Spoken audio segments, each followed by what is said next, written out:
Assalamualaikum warahmatullahi wabarakatuh. Hari ini Mama mau bercerita tentang hal yang viral. Saksikan ya Om Tante. Hai, Assalamualaikum warahmatullahi wabarakatuh. Hai Om Tante semua. Hari ini Mama dan Saka mau bercerita tentang sebuah film yang berjudul Silent. Ini sangat menyedihkan Om Tante. Ceritanya yaitu dia menceritakan sebuah sekolah luar biasa di mana isinya anak-anak tunarungu yang selalu mendapatkan pelecehan seksual dan segala sesuatu kekerasan yang dilakukan oleh guru dan kepala sekolahnya. Saksikan ya Om Tante. Cerita ini menceritakan tentang anak-anak yang bersekolah di sekolah luar biasa. Dan suatu ketika ada seorang guru yang baru saja lulusan di perkuliahan lalu ditempatkan di sekolah luar biasa tersebut yang di daerah yang sangat terpencil bernama Mujin, dan seorang pemuda itu bernama Kang In-ho. Sesampainya di Mujin, bukan mendapatkan perlakuan yang menyenangkan ya kan, malah seorang TU menghampirinya lalu mengatakan, kamu harus membayar 50 juta won. What? 5 juta won? Sebanyak itu untuk apa? Ya, kata tata usahanya itu untuk sumbangan mengembangkan sekolah luar biasa ini. Karena tidak mempunyai uang yang banyak, akhirnya Pak Guru Kang ini menelepon ibunya untuk memberikannya uang 50 juta won.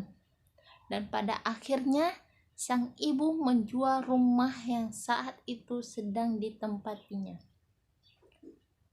Setelah Kang In-ho membayar uang administrasi tersebut, hari pertama dia mengajar, Pak Kang menyuruh semua muridnya untuk membuat gambar 3 apel yang ada di meja. Dari sekian banyak murid, hanya 3 murid yang dapat mencuri perhatian Pak Kang In-ho. Yang mana nama ketiga anak tersebut Kim Yeon-do karena hasil gambarnya yang sangat indah. Yang kedua Jin Yuri karena sering ketahuan makan di kelas. Yang ketiga Jeon Min So karena sering telat masuk kelas.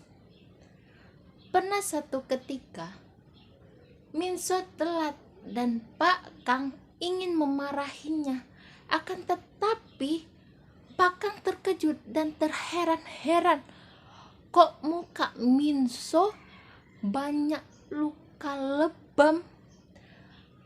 Dan karena itu Pak Kang akhirnya mengurungkan niatnya untuk memarahkan Min So. Dan tak hanya Min So, Pak Kang juga heran mengapa anak-anak di sekolah luar biasa ini tidak welcome, tidak terbuka kepada gurunya. Dan akhirnya Pak Kang menanyakan permasalahan ini kepada Pak Bo Hyung, yaitu guru paling lama di sekolah luar biasa itu. Lalu Pak Bo Hyung menjawab kalau Min So depresi karena baru saja kehilangan adiknya yang meninggal beberapa waktu lalu ketabrak kereta.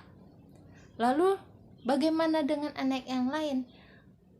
Lalu Pak Bo mengatakan bahwa kamu tidak akan tahu kalau anak-anak di sekolah luar biasa ini akan berbeda dengan anak-anak biasa, kata Pak Bo. Meskipun engkau lelah untuk mencoba mendekati mereka, mereka akan tetap tertutup karena mereka sangat-sangat berbeda, kata Pak Bo.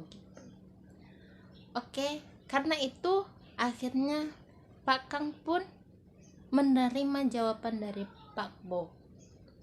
Setelah menyelesaikan segala pekerjaannya, ternyata hari sudah tengah malam. Akhirnya Pak Kang bersiap-siap untuk pulang. Dan di saat dia menuruni anak tangga, Pak Kang mendengar perempuan menangis di toilet. Tetapi tangisan perempuan itu berhenti di saat Pak Kang mengetuk pintu toilet tersebut. Dan akhirnya gak berapa lama Pak Kang mengetuk pintu toilet tersebut, datanglah seorang satpam. Maaf Pak, ada lagi yang ketinggalan Pak? Kalau misalnya sudah tidak ada, boleh tinggalkan tempat ini, saya mau mengunci gerbang.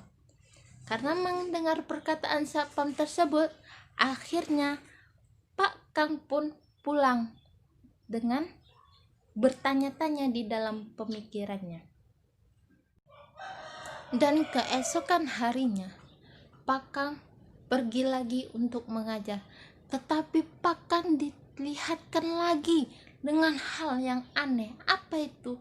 Ketika Pak Bo memukul Minso di depan seluruh guru yang ada di ruangan itu, tetapi guru-guru tersebut tidak mengambil pusing tentang apa yang dilihat mereka itu. Mereka terlihat biasa-biasa saja ketika Pak Bo sudah menghajar Minso dengan habis-habisan. Akhirnya Pak Kang lah yang meleraikan antara Minso dan Pak Bo. Dan Pak Kang pun menanyakan apa permasalahan Minso sehingga bapak memukulnya seperti itu. Dengan alasan Pak Bo, dia mengatakan Minso telah mencoba kabur di tengah malam dan membawa 2 wanita. Dan akhirnya pun Pak Kang terdiam mendengar alasan dari Pak Bo. Setelah pelajaran selesai, akhirnya Pak Kang pun memutuskan ingin pulang. Akan tetapi dia menengok sesuatu hal yang janggal kembali. Apa itu? Yaitu dia melihat Yuri sedang duduk di jendela. Dengan rasa ketakutan, Pak Kang akhirnya mendekati Yuri di jendela lalu menggendongnya untuk turun. Dan Yuri pun kayak seperti ketakutan lalu memeluk bonekanya dengan erat.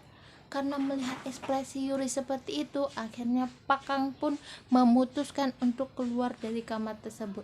Tetapi sebelum Pak Kang keluar, tangan Pak Kang ditarik sama si Yuri tadi. Akhirnya setelah itu Yuri membawa Pak Kang ke ruangan lantai bawah, dan di situ betapa terkejutnya Pak Kang melihat Yundo sedang disiksa oleh penanggung jawab asrama. Di saat itu dia melihat Yundo kepalanya sedang diceburkan di dalam bak berkali-kali sehingga dia lemas, sehingga dia tak berdaya kembali. Akhirnya Yundo pun dibawa ke rumah sakit. Beberapa hari setelah di rumah sakit, akhirnya Pak Kepala Sekolah mengatakan bahwa dia ingin meminta maaf kepada Pak Kang dengan apa yang dilihatnya kemarin yang dilakukan adik angkatnya sang penanggung jawab asrama tersebut kepada Yundo. Setelah bertemu dengan kepala sekolah, akhirnya Pak Kang pun memutuskan untuk pulang. Di saat perjalanan Pak Kang menuju pulang, tiba-tiba HP dari Pak Kang berdering. Lalu Pak Kang melihat yang tertera di situ bernama Eugene. Akhirnya Pak Kang pun mengangkat telepon itu. Ya, ada apa Eugene? Eugene berkata, bisakah kita bertemu Pak di kafe terdekat rumah sakit? Ada hal yang harus saya ceritakan yang tak mungkin saya ceritakan di kafe ini, kata Eugene. Oke, baiklah, saya akan ke sana. Dan di saat mereka bertemu, akhirnya pun Eugene mengatakan bahwa Yondolah yang ada di dalam toilet kemarin sedang dilecehkan oleh salah satu guru yang ada di sekolah luar biasa itu. Kemana ininya? Kemana?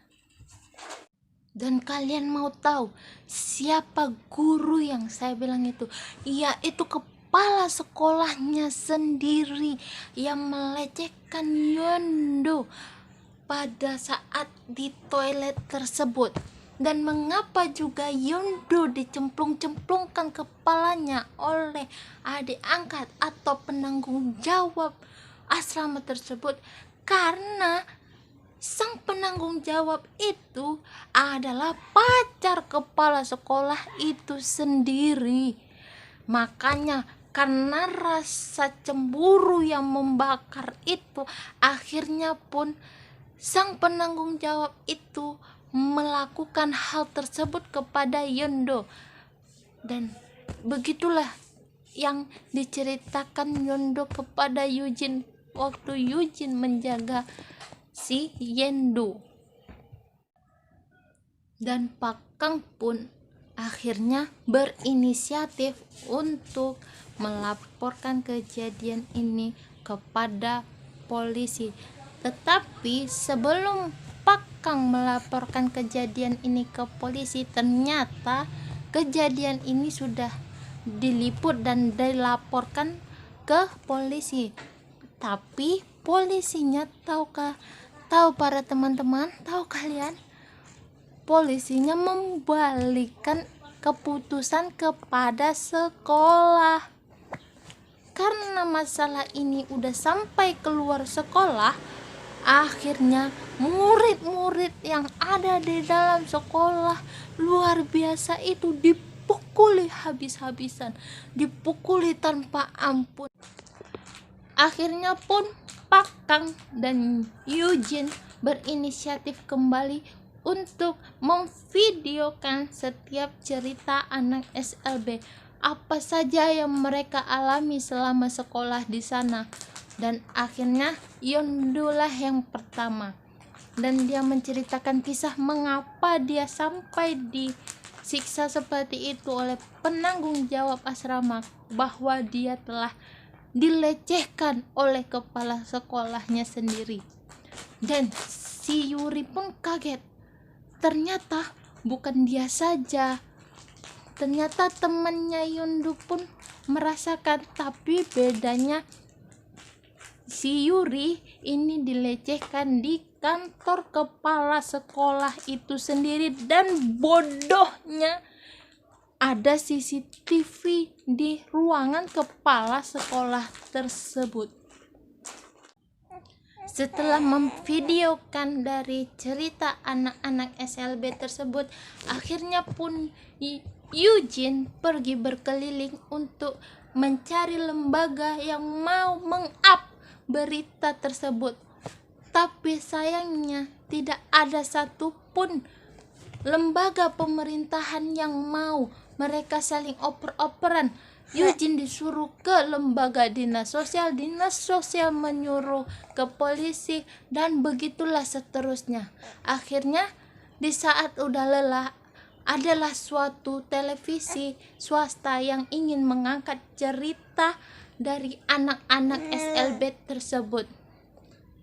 Dan akhirnya pun Yuri dan Yondo itu disembunyikan oleh Pak Kang dari kekejaman kepala sekolah SLB tersebut.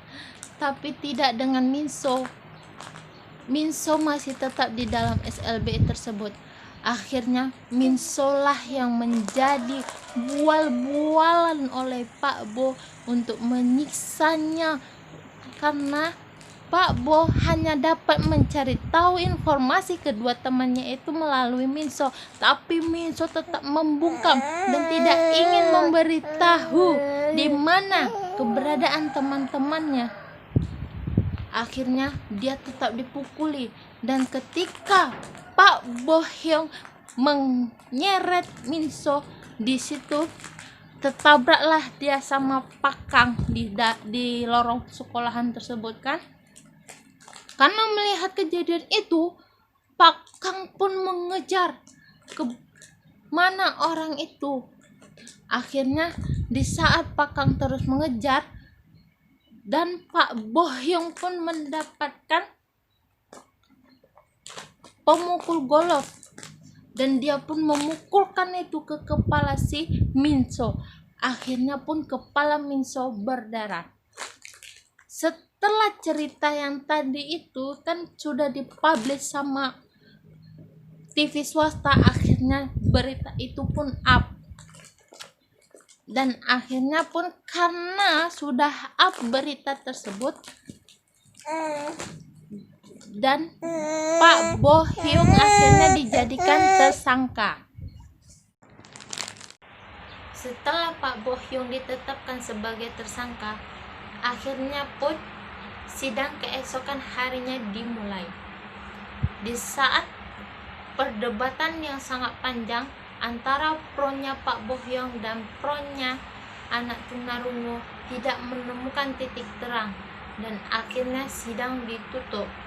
Dan Pak Bohyong di saat itu juga mendatangi keluarga dari Yuri dan juga keluarga dari si Minso untuk bisa berdamai, dan akhirnya pun mereka berdamai. Di saat berdamai hanya tinggal Yendolah satu-satunya harapan Pakang untuk bisa membantu mereka meng-up berita ini agar tidak ada lagi pelecehan untuk orang-orang tunarungu. Dan setelah itu, karena masih adanya dendam Minso ini, akhirnya pun si Minso mendatangi Pak Bohyong dan mengejar untuk membalaskan dendamnya karena dia telah membuat adik Minso meninggal dunia, karena Pak Bohyong juga telah melecehkan adik dari Minso yang meninggal ditabrak kereta.